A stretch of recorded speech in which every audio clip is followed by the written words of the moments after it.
Hatta pernah mengatakan gitu ya, bahasa itu kan identitas bangsa. Berarti bahasa daerah itu adalah identitas dari suku bangsa itu. Masing-masing daerah. Bahasa daerahnya hilang, maka salah satu identitas Hilang. suku bangsa itu hilang Betul juga. ya Pak ya.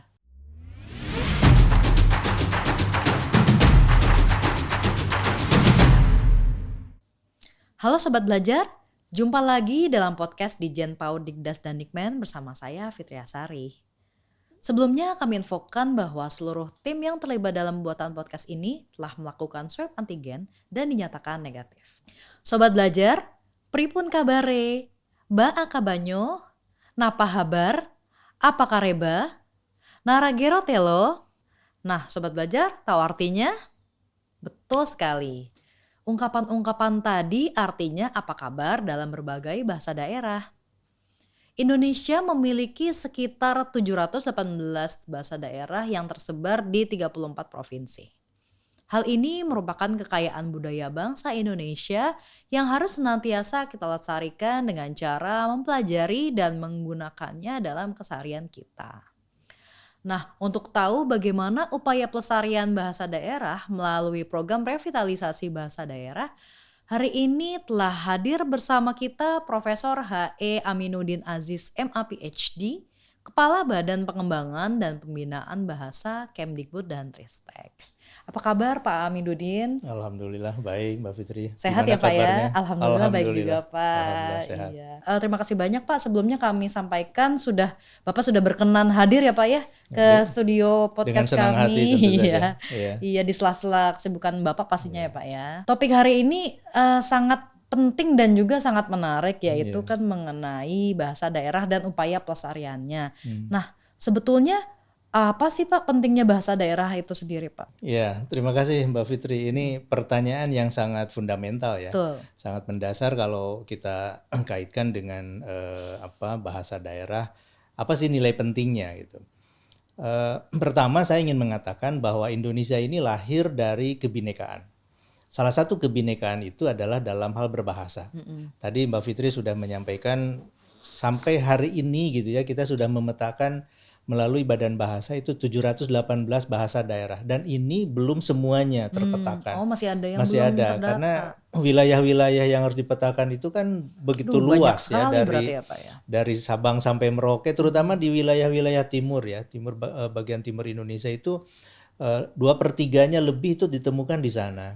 Itu satu. Jadi pertama itu tentang kebinekaan kita. Yang kedua, bahasa daerah itu juga sebagian besar dari kita itu menjadi bahasa ibu kita. Nah, kalau ini dilihat apa sih nilai pentingnya? Bahasa daerah itu sebagai bahasa ibu kita itu paling tidak memiliki beberapa fungsi. Fungsi pertama mungkin fungsi emotif ya, saya menyebutnya fungsi emotif karena dengan bahasa daerah itu, dengan bahasa ibu itu kita mengekspresikan emosi kita. Karakter kita dibesarkan, ya, dididik, dibentuk oleh bahasa ibu atau bahasa daerah kita. Itu yang pertama. Yang kedua, bahasa daerah ini adalah bahasa kultural. Ketika kita berkomunikasi dengan warga masyarakat kita, tempat kita hidup, umumnya menggunakan bahasa daerah. Nah, ini akan membentuk sebuah komunitas tutur yang kemudian mereka saling terikat satu sama lain. Nah, bukan berarti kita memang mau primordial ya, tidak gitu. Tapi kedaerahan ini menjadi penting, menjadi bagian dari ciri keindonesiaan kita. Itu yang kedua. Yang ketiga, bahasa daerah juga itu memiliki fungsi pendidikan. Nah, fungsi pendidikan ini beberapa riset yang kita baca ya, baik itu di negara kita melalui program inovasi misalnya, dan juga di beberapa negara lain, apakah itu di Asia, di Afrika, kemudian di Eropa bahkan gitu, yang menggunakan bahasa daerah, bahasa setempat yang dikuasai oleh anak-anak pada tingkat dasar kelas 1, 2, 3 misalnya, itu ternyata hasil belajarnya jauh lebih baik. Oh, gitu ya Pak ya. Karena mereka sudah terbiasa dengan menggunakan bahasa daerahnya, dengan bahasa ibunya, lalu ketika materi ini disampaikan, itu mereka tidak berpikir dua kali kan dalam bahasa yang lain gitu. Misalnya kalau di Indonesia bagian timur misalnya, digunakan bahasa Indonesia, padahal anak-anak belum mengerti bahasa Indonesia. Artinya mereka harus menguasai dulu bahasa Indonesia kan sebelum memahami materi. Jadi ada fungsi pendidikan. Yang keempat, bahasa daerah juga memiliki fungsi politik ya.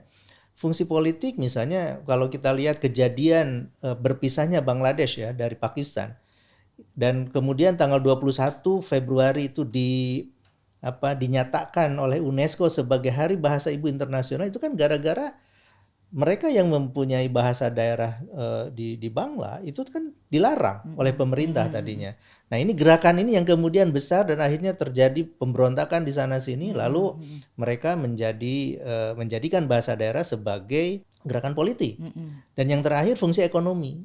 Ya, bahasa daerah juga kan bisa berfungsi sebagai fungsi ekonomi, misalnya membuat konten-konten gitu. Betul, sekarang ini banyak sekali. Kemudian dalam lagu-lagu ya, lagu-lagu bahasa daerah itu kan bisa dijual. Oke, lagi viral juga Pak ya, yang cover pakai lagu daerah itu ya. Betul. Nah, sekarang kita kan kemarin ini baru ada festival ya di Berlin menggunakan bahasa daerah ya, film Nana itu ya dibintangi oleh Happy Salma gitu.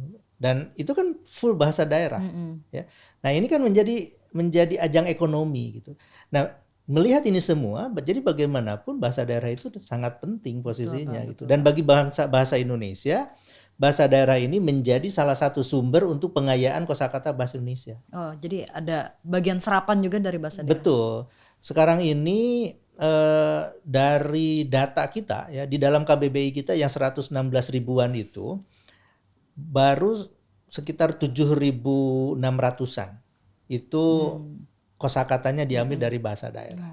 Yang sekali yang diserap dari bahasa daerah ya Pak. Ya, nah ini kira kita memang mengundang masyarakat penutur bahasa daerah untuk memberikan daftar istilah kosakata dari bahasa daerahnya yang memiliki konsep unik. Tapi mungkin ada syarat tersendiri juga ya Pak bagi bahasa daerah itu agar bisa diserap menjadi bahasa Indonesia, itu ada karakteristiknya lagi. Ada, itu terutama dia memiliki konsep yang unik yang tidak ditemukan dalam bahasa Indonesia ya. Saya bisa kasih contoh misalnya ya, kata nyeri gitu ya. Nyeri itu kan beda dengan sakit. Ya, nyeri itu kan dari bahasa Sunda. Gitu. Nah, ini kemudian diambil. Kemudian kalau kita suka makan ya, makan nasi, ada liwet nih. Liwet itu sesuatu yang tidak ada dalam budaya lain, adanya dalam budaya orang Sunda. Nah, ini kemudian diambil. Ngeliwet ya Pak ya. Ngeliwet gitu ya. Kemudian kalau ini sebentar lagi Ramadan ya. Nah, menjelang sore ngabuburit. Ada ngabuburit. Tidak ada kan budaya itu. Itu kemudian diambil, dan juga dari konsep-konsep bahasa lain, bahasa daerah lain. Ini keunikan ya. Betul. Jadi kalau itu ada konsep yang unik dari bahasa daerah, maka kita ambil ya. Dan itu digunakan secara luas oleh masyarakat, kita masukkan ke dalam KBBI gitu. Jadi kayalah bahasa Indonesia kita kan. Dari faktor ekonomi juga bisa ini juga Pak. Kalau kita jalan-jalan ke suatu daerah, bisa bahasa daerahnya itu dikasih harga murah ya Pak. Nah, bisa dapat diskon. Betul. Kalau nggak bisa dimahalin nanti nawarnya. betul sekali. Iya Pak, betul. Lalu gini Pak, terkait tren yang sekarang itu di kalangan anak muda, di mana mereka beranggapan menggunakan bahasa Inggris atau campur-campur bahasa Inggris dengan bahasa Indonesia ala anak Jaksel itu tuh keren banget. Nah, sekarang posisi bahasa daerah di tengah fenomena seperti ini seperti apa sih Pak, kondisi bahasa daerah kita sekarang? Ini sesuatu yang sangat menarik ya kalau kita melihatnya dari fenomena atau gejala orang berbahasa. Saya menyebut fenomena itu atau gejala orang berbahasa, terutama anak muda, itu kan sesungguhnya gejala sesaat saja. Ya. Kalau misalnya ada dulu ya kita mengenal bahasa alay gitu ya. Nah, iya betul. Bahasa anak layang gitu. Pas SD aga-paga. Nah, kemudian ada bahasanya apa dulu Vicky ya. Ya Vikinisasi. Iya, kemudian dia bisa Hertia. Oh iya gitu dulu ya Pak ya. Aduh ketahuan deh umurnya nih. Ya ini zaman-zaman itulah ya. Karena saya membimbing tesis beberapa mahasiswa yang menulis tentang itu. Menarik banget Pak. Nah, tapi semakin dewasa ya, semakin konservatif orang berbahasa itu. Dia tidak lagi mau menggunakan bahasa-bahasa yang sesaat itu karena strukturnya kan tidak pasti kalau bahasa tidak baku itu. Nah, sikap anak muda itu sikap yang sedang bergejolak sesungguhnya dari segi berbahasa. Lagi percobaan sama sesuatu yang baru. Betul, ingin mencoba gitu. Tapi lama-kelamaan itu akan hilang sendirinya. Nah, bagaimana dengan fenomena orang berbahasa dicampur-campur gitu? Mencampur bahasa itu atau dalam istilah sosiolinguistiknya itu disebut dengan code mixing ya, atau code switching, beralih kode, mencampur kode, itu sesuatu yang lumrah ya. Jadi kita tidak bisa kemudian menyalahkan orang ketika mencampur kode, mencampur bahasa. Karena ketika sebuah konsep tidak bisa disampaikan dalam bahasa yang sedang dipakai, dia punya istilah Switch dalam gitu. bahasa lain, dia akan beralih gitu. Termasuk ke dalam bahasa daerah, ke dalam bahasa asing, atau ke dalam bahasa Indonesia sendiri. Nah, itu yang pertama ya, itu gejala sesaat. Yang kedua terkait dengan first mixing tadi. Yang ketiga, sikap yang tadi itu mencampur dengan bahasa asing, menganggap bahwa bahasa asing segala sesuatu yang dari asing itu lebih baik. Keren gitu ya. Nah, keren gitu ya. Ini yang disebut dengan gejala xenomania ya atau semofilia. Semofilia. Nah, apa itu? Menganggap sesuatu yang datang dari luar itu sesuatu yang lebih keren. Padahal sesungguhnya dengan menggunakan bahasa setempat itu juga bisa keren.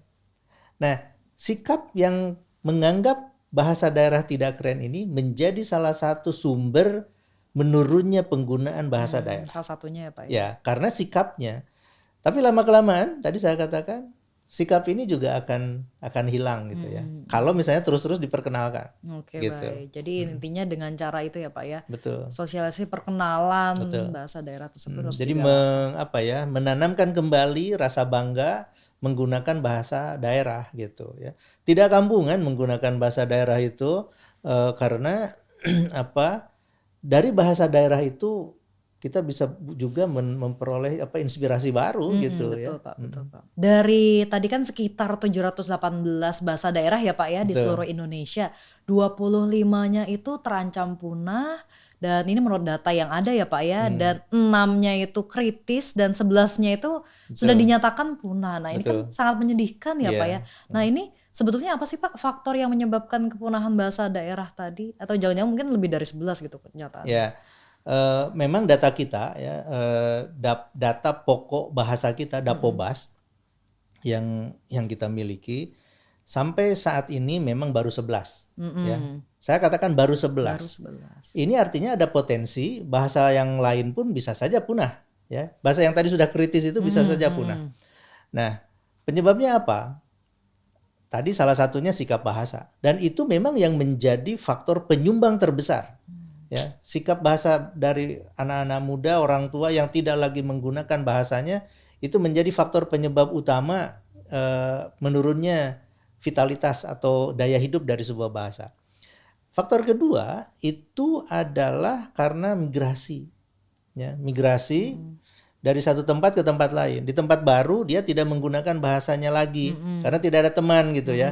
Misalnya Mbak Fitri nih punya bahasa daerah katakanlah dari bahasa Jawa ya. Pindah katakanlah ke Kalimantan, nanti ke ibu kota baru misalnya, gitu. Di situ tidak ada teman ya di lingkungan itu, maka akan berpindah ke dalam bahasa Indonesia. Nah, ini menjadi penyebab. Mungkin karena kepindahan bekerja, atau mungkin karena sekolah, atau mungkin karena faktor mobilitas. Ya. Bisa ya, Pak. Dari satu tempat terus dia ke tempat lain itu sering tidak menggunakan lagi bahasa daerahnya. Yang ketiga itu faktor kawin silang, ya, kawin silang etnis, antar suku ya Pak ya, antar etnis yang berbeda bahasa daerahnya. Nah, ini akan menjadi konflik tersendiri kan dalam keluarga. Suami dengan istri bisa saja bertanya-tanya nanti ketika mendidik anak mau pakai bahasa apa, ya. Nah, walaupun sebetulnya ini ada sebuah teori yang mengatakan ya one parent one language, satu orang tua satu bahasa, ya. Ketika berbicara dengan ibunya, dia menggunakan bahasa ibunya. Ketika bicara dengan bapaknya, ya menggunakan Jika bahasa seperti itu bapaknya. malah justru menguntungkan bagi anak ya Pak ya? Sangat Jadi menguntungkan. bisa dua bahasa daerah. Betul, karena pada waktu sangat dini ya mereka sudah dibesarkan secara bilingual, gitu, secara dua bahasa. Dan riset sejauh ini menunjukkan orang-orang yang dua bahasa atau multi bahasa itu jauh lebih cepat berpikir, ya. Tingkat berpikirnya bisa lebih cepat. Nah, itu yang ketiga. Kemudian faktor yang keempat mungkin karena bencana. Ya. Jadi berkurang tuh para penutur bahasa daerah itu. Dan tentu saja faktor yang dari ini semua ya, karena tidak lagi digunakan oleh para penuturnya. Gitu.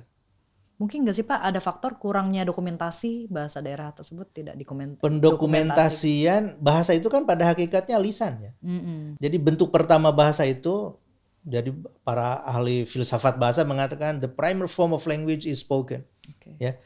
Jadi bentuk awal bahasa itu, bentuk yang paling hakiki itu kan bahasa lisan. Nah, pendokumentasian artinya bahasa tulis itu adalah bentuk sekunder, bentuk kedua. Nah, bahwa bentuk tulisan ini, pendokumentasian itu kan hanya terkait dengan aksara. Ya.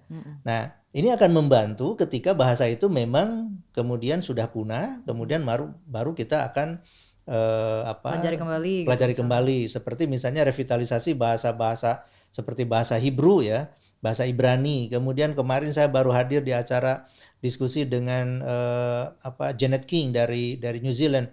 Bagaimana dia dengan timnya merevitalisasi bahasa Maori di New Zealand. Bahasa Latin termasuk nggak Pak? Bahasa Latin juga termasuk yang seperti itu. Kalau misalnya mau dipelajari kembali, dihidupkan kembali, ada penuturnya. Karena menghidupkan kembali bahasa daerah atau bahasa apapun gitu ya, itu tergantung kepada para penuturnya. Mereka mau apa enggak gitu. Kalau misalnya sudah tidak mau lah, tidak fungsional lagi itu istilahnya, ditinggalkan. Berarti bisa dihidupkan kembali ya Pak yang sudah punah itu? Bahasa Ibrani itu kan sudah bukan hanya puluhan tahun, sudah ratusan tahun tidak dipakai. Tapi karena gerakan politik ya, kecintaan kembali kepada bahasa itu oleh orang-orang Yahudi, dihidupkan kembali. Bahasa Maori itu sudah, kan Maori itu ditemukan 1000 tahun yang lalu gitu. Kemudian ketika Inggris datang ke New Zealand ya, menjajah begitu, bahasa Maori kan semakin banyak ditinggalkan. Dan tidak ada lagi penuturnya yang bisa menggunakan bahasa Maori, hanya dalam bahasa Inggris dengan aksen New Zealand. Nah, ini ada yang gerakan yang kemudian mereka ingin membangunkan kembali. Dan dalam waktu 20-30 tahun berikutnya bahasa ini sudah bisa dihidupkan kembali. Bisa ya Pak, hitungan puluhan tahun ya Pak? Ya, karena apa? Melalui proses pembelajaran di sekolah gitu. Karena revitalisasi bahasa yang paling efektif itu harus melalui jalur persekolahan. Gitu. Nah, makanya tentu saja kalau ini bicara Ditjen PAUD Dikdasdikmen, ini di sini memegang peranan yang sangat penting. Seperti mulok ya Pak ya, mulok bahasa daerah ya. Betul, yang sekarang berjalan. Bisa menjadi mulok. Nah, tapi ketika tidak bisa jadi mulok ya, misalnya karena sebuah daerah itu punya bahasa daerah yang begitu beragam. Bayangkan Mbak Fitri, misalnya di sebuah wilayah di NTT atau di Papua, satu kecamatan saja bahasanya bisa berbelas-belas. Gitu. Nah, itu yang mana yang dipakai? Nah, pertanyaannya seperti itu, mana yang mau dipakai? Nah, kita kan tidak bisa memaksakan ya, pakai bahasa ini nanti malah konflik dengan orang lain. Nah, lalu bagaimana caranya? Inilah inisiatif yang kita buat ya, dan kemarin Mas Menteri sudah meluncurkannya secara resmi tanggal 22 Februari. Ada beberapa model yang kami tawarkan untuk mengisi pembelajaran sesuai dengan konteks wilayahnya.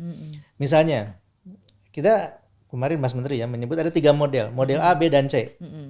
Model A ini akan diterapkan di sekolah yang mengajarkan bahasa daerah sebagai mulok. Gitu. Jadi tidak susah ini ya. Dan di situ hanya satu bahasa yang dominan. Ini akan dipakai di 3 wilayah, Jawa Barat, Jawa Tengah, Bali. Gitu. Nah, karena di Jawa Barat kan dominan bahasa Sunda. Di Jawa Tengah itu bahasa Jawa, di Bali ya bahasa Bali.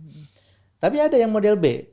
Model B ini ada beberapa bahasa yang saling bersaing. Nah, jadi ada kompetisi bahasa di situ. Misalnya di NTT, di Sulawesi Selatan. Itu paling tidak ada bahasa Toraja, ada bahasa Makassar, ada bahasa Bugis. Ya. Banyak. Ini saling bersaing kan? Iya, betul. Penuturnya banyak. Dan sangat berbeda ya Pak? Sangat berbeda gitu. Nah, untuk yang begini, muloknya silahkan dipakai, tapi juga ada di masyarakat. Nah, ini komunitas bergerak di sini. Muloknya mulok apa Pak kalau seperti itu Pak? Muloknya bahasa-bahasa yang besar itu. Oh gitu. Jadi ya, semuanya jadikan mulok semuanya? Bisa satu, bisa beberapa. Ya, tergantung daerahnya gitu. Kalau yang wilayah ini misalnya, ini lebih banyak Toraja, ya udah bahasa Toraja saja. Yang ini lebih banyak Bugis ya bahasa Bugis. Misalnya di kota Makassar ya kota Makassar, bahasa Makassar. Per kota atau kabupaten ya Pak nanti ya, bahasanya? Karena itu akan bergantung kepada kabupaten kota kan. Karena di SD dan di SMP. Kemudian yang ketiga nih, yang model C. Model C ini tidak ada bahasa daerah yang diajarkan ya di sekolah. Mulok tidak mungkin.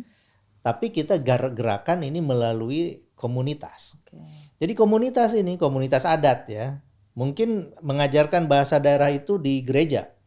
mungkin di balai desa, mungkin di taman bacaan masyarakat, mungkin di pusat adat, ya, di mana saja.